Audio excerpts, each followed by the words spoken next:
Today we're going to be talking about hair care.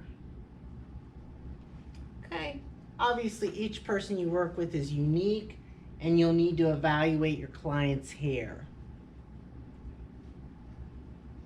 Okay, first thing you're going to evaluate is the texture, how coarse or how fine it is. Now what they've given you is some ideas of how it feels.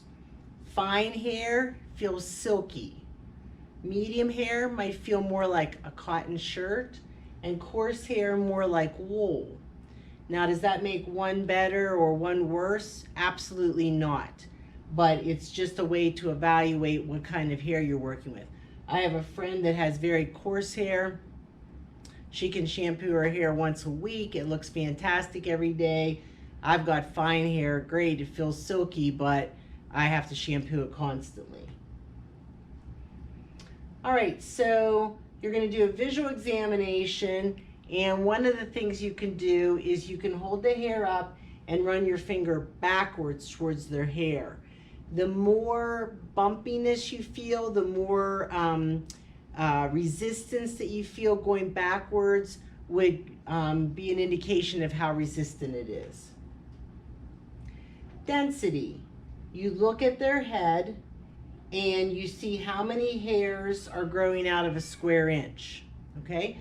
I'm sure most people have medium to heavy, but you'll see that lady with a light or thin density that she needs a wig to cover up. You know, there's more scalp showing than there are hairs, okay? It says this will influence how much hair you can take. One thing I want you to remember, if you have someone with just a few hairs like that and you think, oh, well, there's hardly any hair on their head, and you gather a big section and maybe perm it, you're putting a lot of tension on these hairs and you might break them off and cause them to lose what little hair they do have. So that's an area where you might just be wrapping a couple hairs on each rod so that you don't put a lot of tension on it. All right, porosity and elasticity. Remember, porosity is the ability of the hair to absorb moisture, and elasticity is the ability of the hair to stretch and return without breaking. All right, so we've got this kind of porosity where the cuticle is a little bit open. That's your average. Then you've got the kind where it's super duper tight. The cuticle's laying very, very flat. This is resistant hair. And remember, when light hits it and is reflected off, this hair will look very shiny because the cuticle's so tight. You've got extreme porosity, where the person has just had too many things done to their hair. It's been lightened, it's been tinted, it's been permed, whatever. And then you've got uneven porosity, where the top may be okay, but due to the length of the hair and various things that have happened, it's porous down here and it's normal up there. So it'll be uneven. So remember, this is where your fillers come in a lot of times for perming or tinting, so that the solution doesn't go in and fry this hair while it's still trying to get the cuticle open on this part. Okay, elasticity. Remember, wet hair can stretch 50%. Okay, so if you've got 3 inches of hair, you can go 50%, which is 1.5 for a total of 4.5 inches. Dry hair is 20%. So you've got 3 inches plus 0.6 equals just about 3.5 inches of hair of length as if it's dry. Okay, so there we're talking about the different kinds of porosity that I just went over. Resistant porosity can also be called pore porosity. It's not porous. It's pore. It doesn't want to absorb anything. All right, here's the elasticity. 20%, 40 to 50% wet. And here's a test that you can take. If you've ever taken a ribbon and your thumb and a pair of shears, and you've gone like this and the ribbon curls up, you're going to do this with your thumbnail you're going to take a hair and you're going to pull it down along the hair, hold it for 10 seconds and release it. If it has good elasticity, it will look more curled up like that. If the elasticity isn't so good, it'll be more open like that. Okay, so it'll give you something to look for. If it's weak elasticity, the hair might more easily break. Okay, climate, we talked about this. In humid regions, keeping curls in like hair like mine is really hard. In dry regions, hair tends to be flyaway. So in humid regions, you might want to add protein conditioners to help with this. And in dry regions, you would want to use like a heavy moisturizing conditioner on hair. All right, now we're going to go into common hair conditions. Then we're going to do diseases and disorders. All right, so there's 7 to 12 layers of cuticle scales protecting the cortex. Okay, they lie flat and healthy hair. The acid mantle covers the outside of the hair and reduces friction when we're brushing and things. What is the acid mantle made up of? Remember, it is made up of sweat and oil. Sebum from the sebaceous gland and sweat from the sudoriferous gland. Okay? Combing and brushing may cause damaging friction. Okay? When I see you girls with the long hair take a brush to your wet long hair, I'm like, it's like nails on a chalkboard. Okay? That is a really easy way to break your hair off. Okay? You should be taking a comb and starting at the ends and working your way up through till you get to the scalp, removing the tangles, not and just ripping through it. I know you think it doesn't do anything, but trust me, it does. All right, first condition is broken hair. Okay, also called abraded hair, meaning like an abrasion has ripped open your skin. Okay, the cuticle becomes cracked. Right, split ends. Okay, we all suffer from split ends at one time or another. This is called fragilitis cranium. So if your hair is split, it is fragile. Okay, this is something that we need to protect against. Trichoptilosis, okay, but this word, the cop part is actually spelled chop. So what's the best way to get rid of your split ends? Chop them off. Now, when I say that, I don't mean that if you have split ends, normally people with long hair have split ends like this. That doesn't mean that you're going to come into me and I'm going to say, well, we have to cut your hair off that short. No, I don't agree with that at all. What you do is you carefully and precisely chop off the little splits, okay? You can still give a little trim to the ends, but what's the point of trimming off these ends and still letting all these little pieces? And what's the point of just chopping off all someone's hair? That's ridiculous. Okay, so we can go in there and we can hunt for and cut those off. Now, we can also give the person a protein conditioner, which will temporarily hold any splits that are still there together. Back in the day, I would do a leave-in conditioner. If you get a leave-in conditioner that doesn't make the hair oily or anything, and it will seal those ends together. So if I can keep sealing those together and the hair keeps growing, when they come in the next time, I cut off a little bit more, I cut off a little bit more, I cut off a little bit more.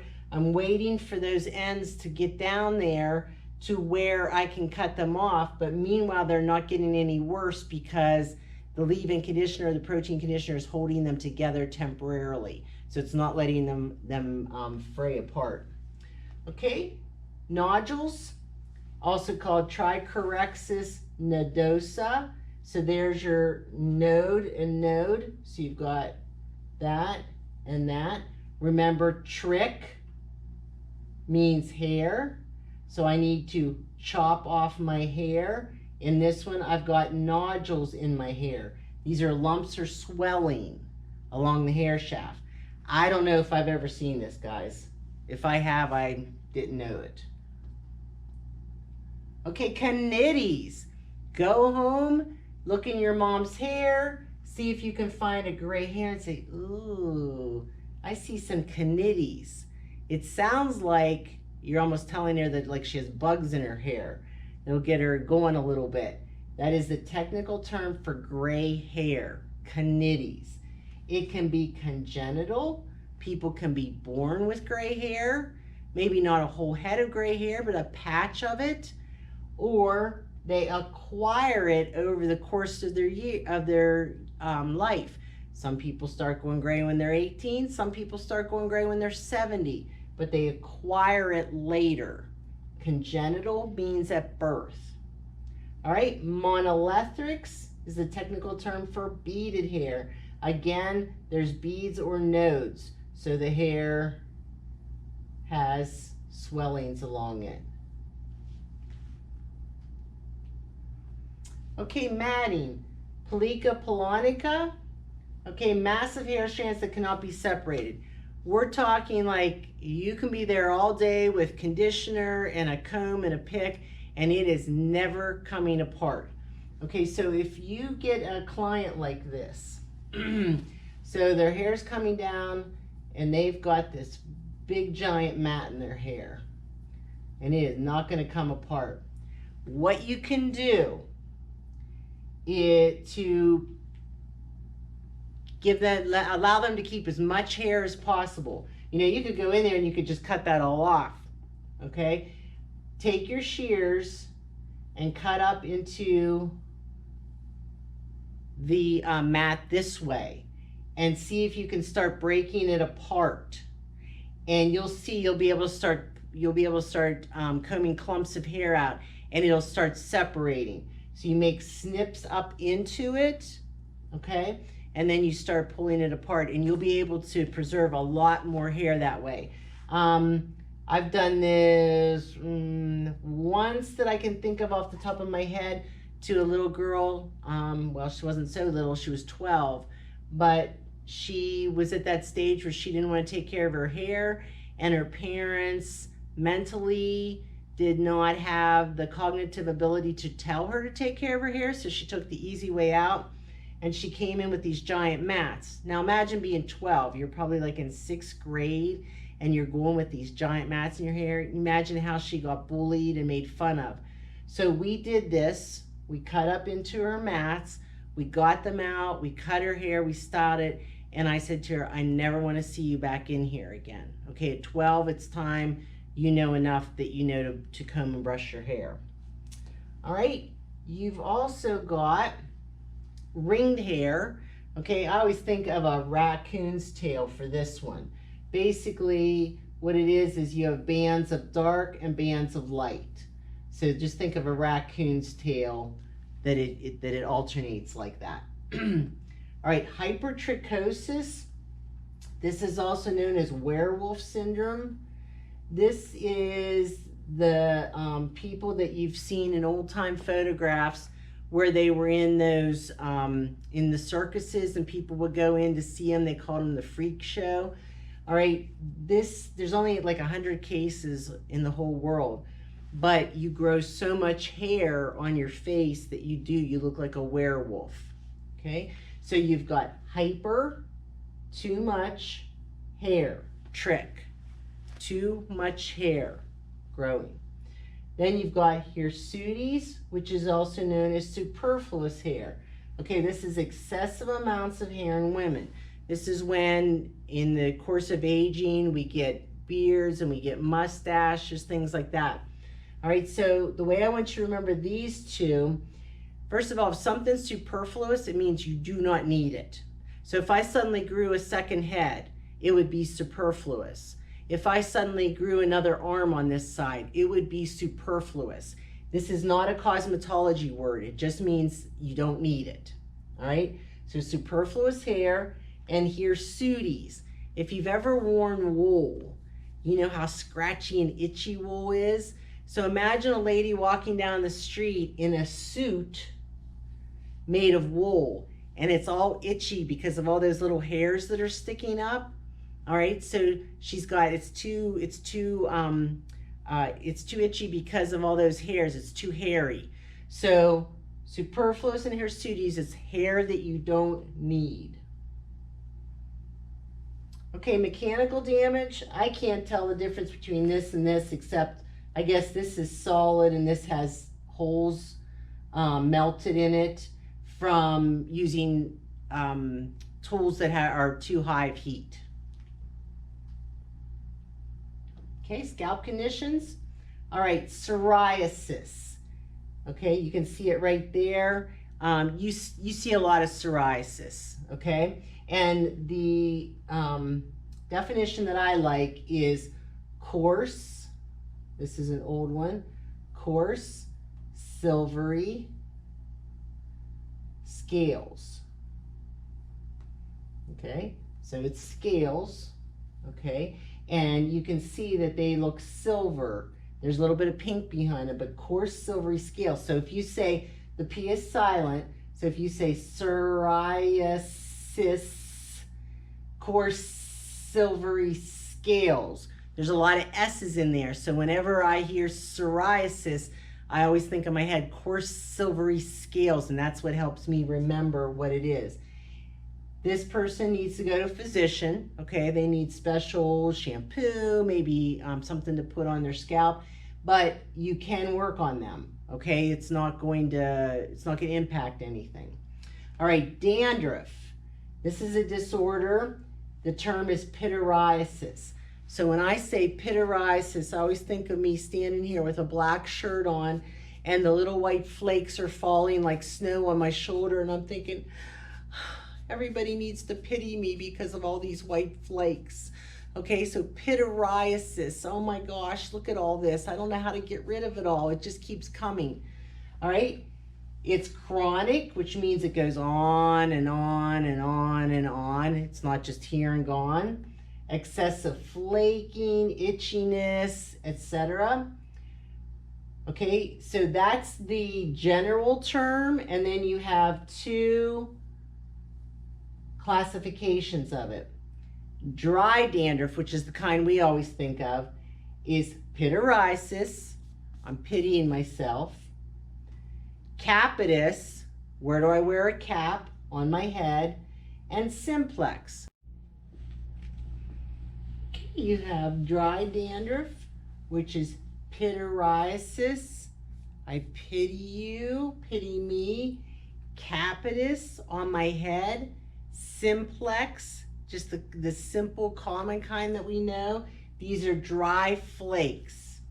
Okay, then greasy or waxy dandruff. My grandpa had this in his 80s. Pityriasis, we're still pitying. Steatoids. So if you look, this OID almost makes you think of oil. Greasy or waxy, oily. It sticks together in clumps, and when you try to pull it off, it makes your scalp bleed. Okay, it's an oily kind of dandruff, a greasy or waxy dandruff. Okay, but we pity them. It's on our head, and it's simple or greasy. And with all of these, you use a shampoo, an anti-dandruff shampoo that has different ingredients, and they don't smell very good, but it works. Okay, the leading cause of dandruff is a microscopic fungus called Malassezia. Remember, a fungus is something that lives on you and gives you nothing in return. Okay, so this is a plant that's living on you and giving you dandruff. Ringworm, okay, that is, the technical term is tinea, okay. Red circular patch of blisters, again, it is caused by a parasite, which is a fungus, which is a plant. This is not a worm living in you, it's a plant living on you and taking nutrients from your body, okay? All these are very contagious. You do not want to work on anyone with any of these, okay? Tinea. Then if you have tinea capitis, okay, you've got tinea on your head, on your scalp. So you've got open hair follicles, clusters of red spots. Again, ringworm of the scalp, capitis. Honeycomb ringworm is called Tinea favosa or favus. So think of it this way.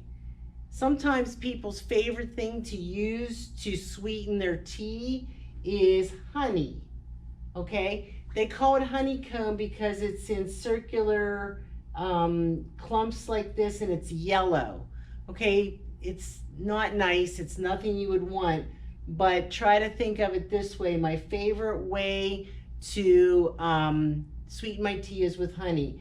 It is still a parasite living on your body. Okay, now here's a parasite that's an actual animal. It's not a plant anymore. These two are animals. Scabies. This is like basically lice of your body. It's caused by the itch mite. The itch mite burrows down in your skin and it causes tunnels through your skin, kind of like a mole does in your yard. You can see the red marks on your skin. It lives off of your blood. Okay, it's very itchy. You've got vesicles, which are like little red blisters all over you where this is at. Not a pleasant thing. Then you've got lice that lives on your head. Okay, now, I've had lice. Many of us have had lice. So this is no, I'm not talking about anybody. This is just something that happens when people are too close together, especially like elementary school kids. All right, so if I get lice, I'm gonna go, ick, I don't want lice. Ick, ick, pediculosis capitis, it's on my head. It's a parasite, it's an animal that lives off me, lives off my blood, and gives me nothing of benefit in return. Okay, that's a definition. All right, we've all known how this goes. You look for the little nits, the eggs in the head. If you see little white things in the scalp, and you can move them around, it's little white flakes of dandruff, little dry scalp. If it sticks to the hair and it looks pearly white, it's probably a nit, it's probably a lice egg. Okay, so again, these are all parasites. You've got vegetable parasites up here, a plant, and you've got animal parasites right here.